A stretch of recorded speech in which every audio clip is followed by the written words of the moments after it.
Aloha! Today we're going to talk about CMMC Level 1 and CUI and FCI information.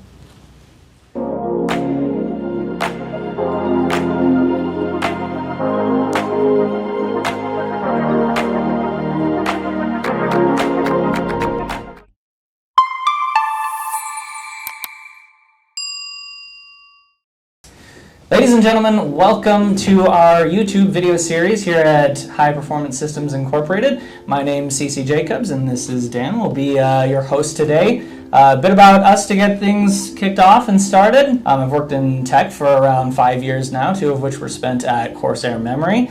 I'm relatively new here to High Performance Systems, but I'm going to kick things over to you, Dan, for your introduction.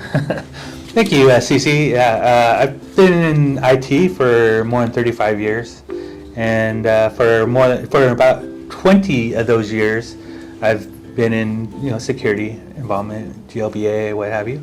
So we're going to kick off the CMMC series. Talking about Level 1 certification and giving you a little bit of a background information as to the types of federal contract information, rather, that you will be encountering in the Level 1 certification process. And we'll also probably cover a little bit of like CUI, understanding it's important to understand the difference between FCI and CUI, as and we'll cover that in a little bit later, but that differentiates whether you're going to be doing Level 1 or Level 2. Yeah, absolutely. Right you are, Dan. The thing we're going to be covering today is a little, and how I guess we want to kick things off is we really want to start things off with a little bit of like background on history, walk you through a little bit of history as to how we got here today, why CMMC 1.0 came about, and why now we're on the verge of CMMC 2.0 at this point in time. So we're going to take a little walk down memory lane, if you will, Dan. Take it back to 2010, a very fine year in which cybersecurity threats were running rampant. They were, and essentially, this is kind of, I think, at the tip of the iceberg, if you will, as far as what the DoD was dealing with in terms of cybersecurity threats at the time, and it really kind of illuminated and highlighted the need for there to be compliance, right? Some form of compliance and approach to cybersecurity. Can you tell us a little bit about the history as to why cybersecurity historically was really important to the Department of Defense? Well, we're losing some secrets to other countries, and it got so bad that President Obama just decided enough is enough. He's going to sign this bill that would enforce all the way up to the point of what we have with the CMMC. And it was actually rampant from way before this, but at some point it got to where the president said, hey, we got to do something about this. Yeah. And so he signed the bill. Yep. So essentially, the need for compliance stemmed from the need to protect information and as it relates to Department of Defense contracts. This extends to primary contractors and subcontractors that handle contracts for the Department of Defense. Obviously, when you're working for the federal government, you're working on these types of contracts that may or may not involve sensitive information. This is the type of information that we need to protect, right?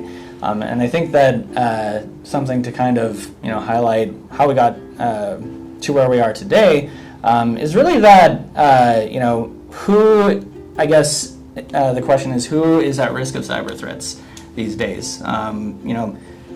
A lot of times you hear that the federal government, sometimes their systems are trying to be hacked, but I think in reality, the reality of the situation is that the federal government's cybersecurity systems are known for being well advanced, especially beyond that of your regular everyday business owner, right? For small and medium businesses, and so the need for cybersecurity kind of stemmed from the fact that those are the businesses that are most at risk, right, of these types of different cyber threats, and they're the ones that are being targeted, right? Yeah, that's right. That would be the smaller companies that have the DoD contracts that don't have the budget of the government.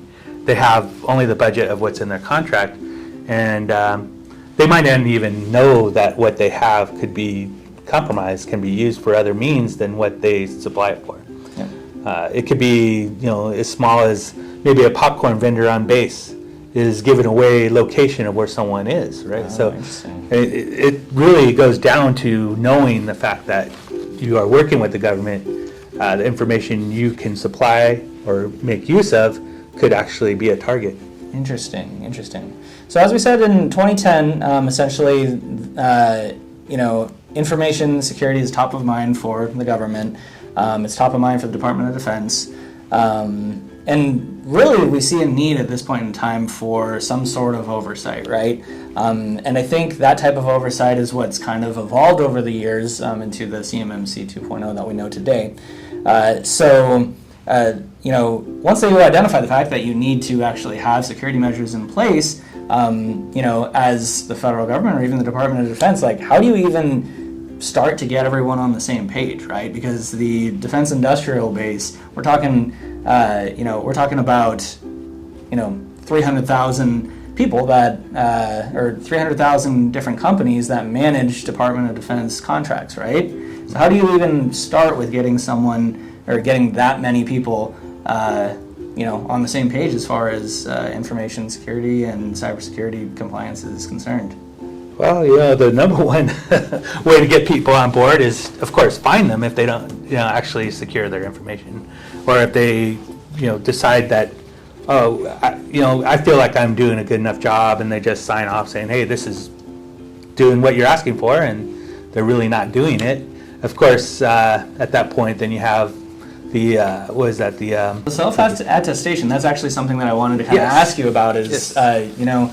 With the defense industrial base being as large as it is, over 300,000 businesses that of primary contractors, subcontractors that handle these sensitive types of information. Let's talk a little bit about self-attestation. So that was, I think, their first kind of approach, as it were, to trying to mandate some sort of and implement some sort of cybersecurity measures, right? And essentially what they would do is they would just have businesses, primary contractors, subcontractors, self-attest, right, to being compliant with NIST principles. NIST principles being those that oversee cybersecurity compliance. But what are your thoughts on self-attestation? Does it work? Does it not work? What does history tell us, Dan? So history tells us, okay, originally the DoD was saying everyone is complying. They are doing the job that we're requiring of them. We do not need to oversee what they're doing. The problem is when the DoD came in and they evaluated what these companies were stating, the problem is they were saying that they were not compliant, or they were compliant and they were not compliant. And they honestly thought they were compliant. They thought, okay, well, I'm doing this to protect the data. I'm compliant to what you're asking for. And then the DoD came in and they said, wait a minute, you're not compliant. You're about 10% compliant. Oof. And this was happening quite often, from 2016 on.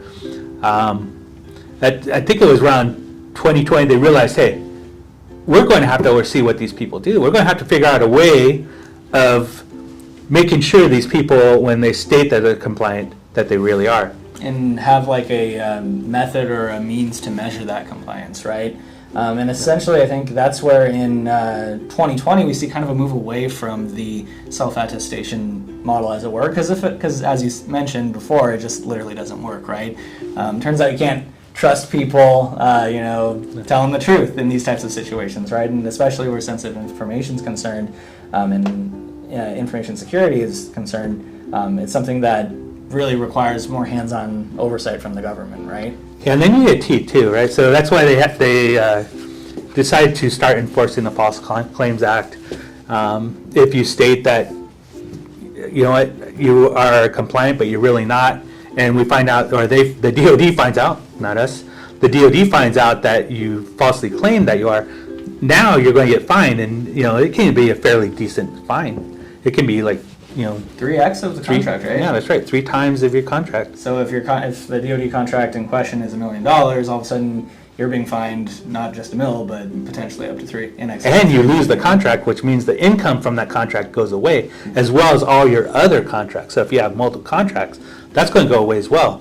Nice. You do not want to get hit with the False Claims Act. Yeah. So it sounds like it's definitely something that has evolved over time to become a lot more respected, albeit, the whole reason we're having these types of conversations today in the community is just because, I think where small, medium businesses are concerned, no one's exactly sure where to start with this, right? And in terms of lawmaking takes time, right? And as we said, trying to put in a system that regulates over 300,000 businesses that work on DoD contracts, it's going to take a lot of time, right? So this has been many, many years in the making, essentially, to get to where we are today. But where are we today? What's kind of the update? So obviously we had the launch of CMMC 1.0. That model took into account, I believe it was 5 different levels of compliance, right? That's right. And I think what we're moving towards today, anyways, with CMMC 2.0, what they're trying to do, anyways, is they're trying to kind of simplify the process and hopefully simplify the costs associated with becoming compliant, right? And that's where we, kind of come to where we are today with CMMC 2.0, right? Recently, I think earlier this year, the public comment period for CMMC 2.0 recently came to a close. So essentially what happens in lawmaking for CMMC is that they open it up to public comments, and these types of comments from small, medium, large businesses are what are going to try to inform the policy that the end policy that they end up making and the end policy that they end up implementing, right? And it'll kind of inform what CMMC's final rule set looks like, essentially, right? So that public comment period just recently came to a close. So we're really close, and we're on the verge, right, of CMMC 2.0 going into effect. What happens when CMMC 2.0 goes into effect later this year in fall of 2024, or even as maybe potentially early 2025? Well, you can actually comply with 2.0 now if you want, is my understanding. And it would be better if you do. The difference is of course, it's classified. You have, instead of 5, like you mentioned, the 2.0 has 3 different levels. So you have level 1, which is where you handle only FCI data, level 2, where you handle CUI data, and then you have a more advanced one where maybe you're working with source code or programs or whatever, specific airline requirements, or something that's a little bit more critical but not quite confidential. It's still CUI information, maybe a tweak on a propeller like we've talked about before. Something that is just not to the point where it's confidential, but it is still, CUI. That would probably be under level 3, but they're still trying to define level 3. So, interesting about the 2.0 is they have all the requirements defined already. They just haven't defined who has to comply with level 3. Interesting, and that might be a subject for another video, a future video, right? Because again, as we mentioned, this is a video series. We're going to, try to focus on, I think, L1 today. So CMMC Level 1, and this is specifically for CMMC 2.0 that's going to be going into effect later this year. But first, I kind of want to explore a little bit, why is this relevant to your everyday small, medium-sized business, right? As someone who just started researching, CMMC compliance, a month ago, it's just a boatload of information, right? So where do you start as a, small, medium-sized business? Why is this something that people should pay attention to? Well, it's as we stated earlier, right? The information that the companies will have can be used against the government, or can be used, fraudulently against the U.S. And this is kind of a way to prove that the companies are protecting that data, and that's what makes it important. Got it. And then I guess the only other thing to mention too is that in terms of what's in it for small, medium-sized businesses, is that you run the risk of losing your contracts, right? So you run the risk of losing your contracts, potentially being fined in excess of 3x the contract value, and compliance is moving forward post-implementation of CMMC 2.0 it's going to be mandatory, right? As part of, as I understand it, it's going to be mandatory for you to have some level of compliance depending on the types of information that you handle as a condition of contract award, right? So you won't even be able to touch DoD contracts, right, if you're found as not compliant. And then I guess also if you, are found to be lying about your, level of compliance in any way, shape, or form. We'll get to that later, but it's serious, and you risk basically losing credibility with the government, right? That's right. And that could really kind of jeopardize, I think, long term, your access to DoD contracts. Right? Right. Yeah. Yeah. It's not a good thing. You really should, if you can, you really want to comply with NIST 800-171 as much as possible, even on level 1.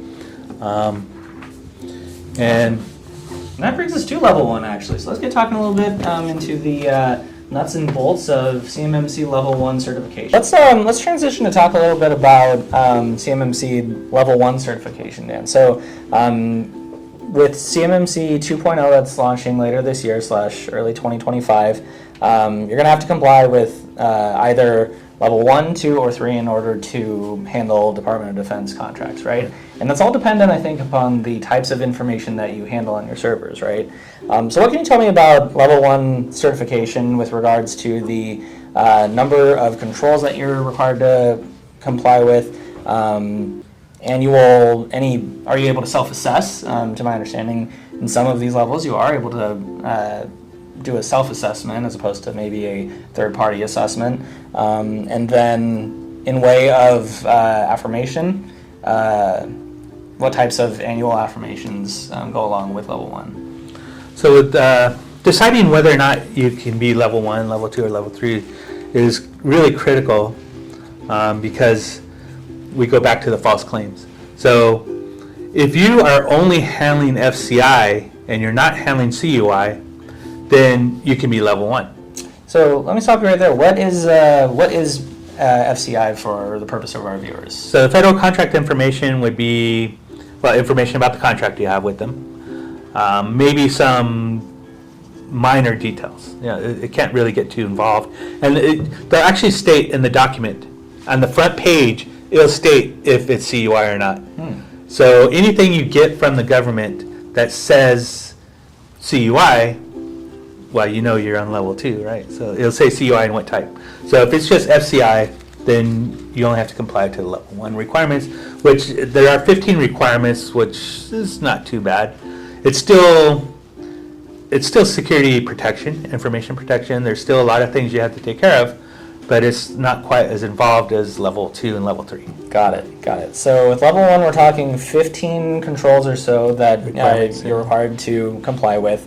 And outside of that, this is expressly for FCI, right? For federal contract information. Only FCI. Doesn't touch CUI, correct? That's right. Well, there we go. All CUI is FCI information, but not all FCI is CUI information. Interesting. So you really have to understand the difference. If you're generating that, you're going to have to already know how to define what CUI is, because you're the one responsible for putting that front page on there saying this is CUI and this is the type of CUI information is. If you're not generating that information, you're receiving it. It's going to be defined when you receive it what type of CUI information is. So if it's just FCI, you're good. You're level 1. That means, go back to your question, well, can you self-attest? And how often can you self-attest? Yes, level 1 is the level that you can self-attest. You do it once a year, and as long as it doesn't prevent the DoD from coming in and double checking what you answered, right? So you say you comply with everything, you're 100%. The DoD still reserves the right to come in and double check. So the key here is really to be as honest with yourself as you can possibly be for all intents and purposes, right? As to what types of security measures you have in place. Is there any sort of documentation or something that you need to have in place to support these types of claims?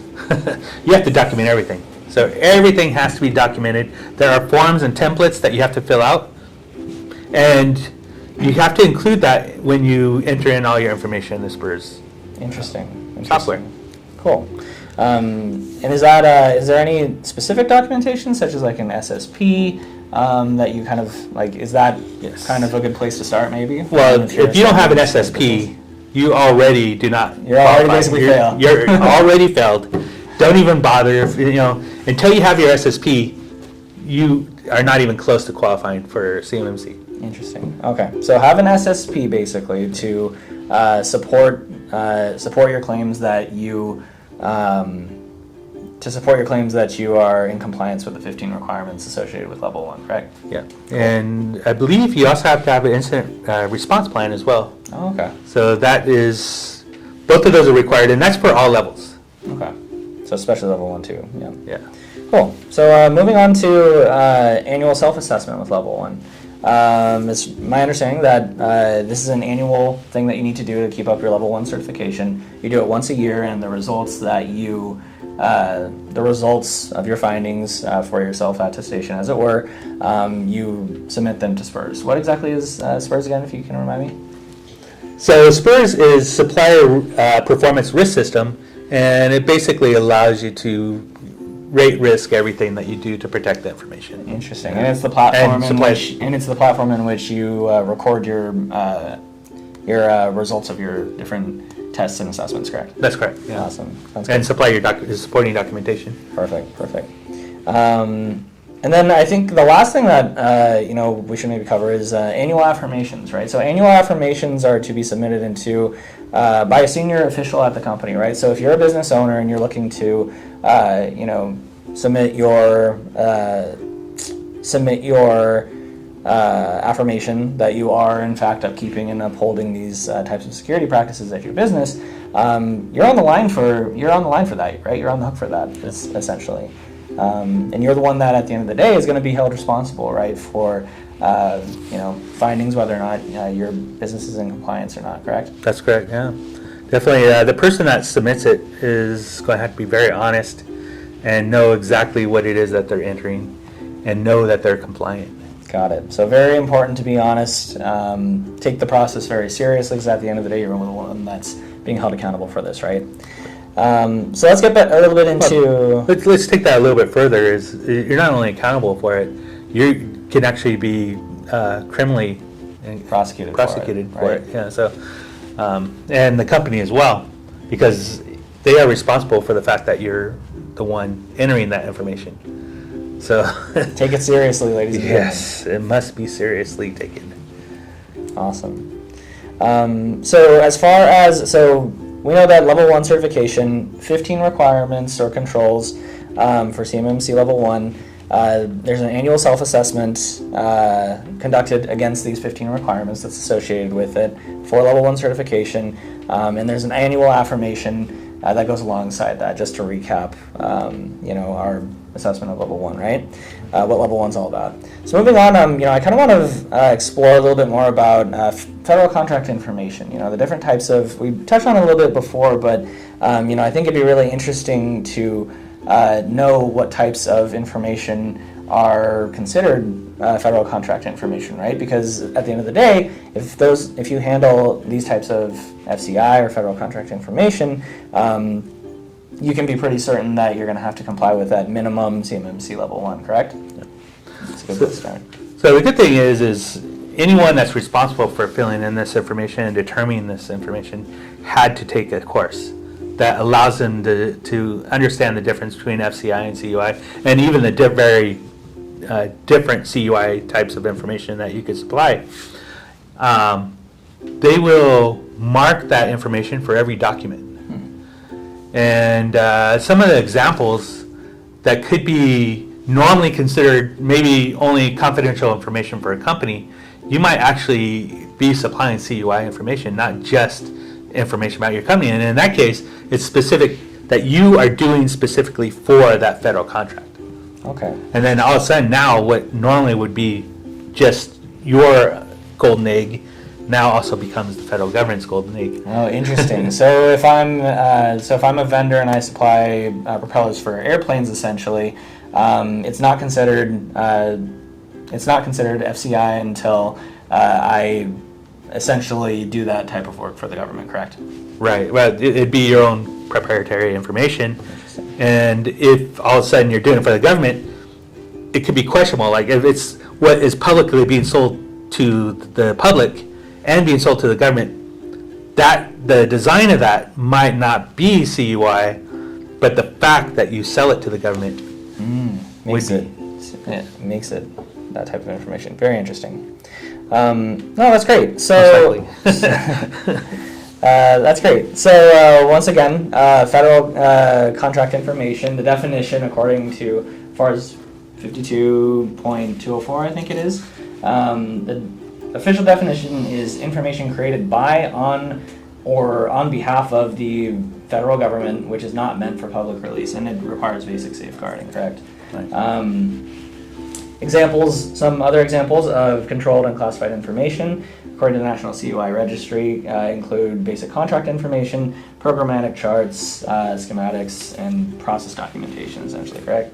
Right. So if you handle any of these types of information on your servers, chances are pretty good that you're going to have to comply with CMMC Level 1. So I guess with that, we're going to wrap up our discussion for today. Thank you, ladies and gentlemen, for joining us to learn a little bit more about CMMC Level 1, as well as different types of federal contract information, learning a little bit about what got us to where we are today. Again, if you handle federal contract information on your servers in any type of capacity, you're likely going to have to comply with these Level 1 certifications, as we've talked about before. Just a reminder that CMMC 2.0 goes into effect officially towards the end of 2024 / the beginning of 2025.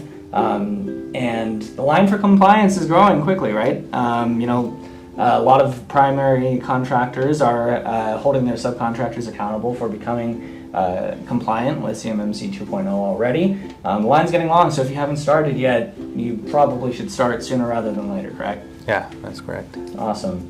So thank you for spending time with us today. We really appreciate your time, ladies and gentlemen. Join us in Join us in the next episode as we discuss CMMC Level 2 certification, the 110, and explore the different 110 controls that go alongside that.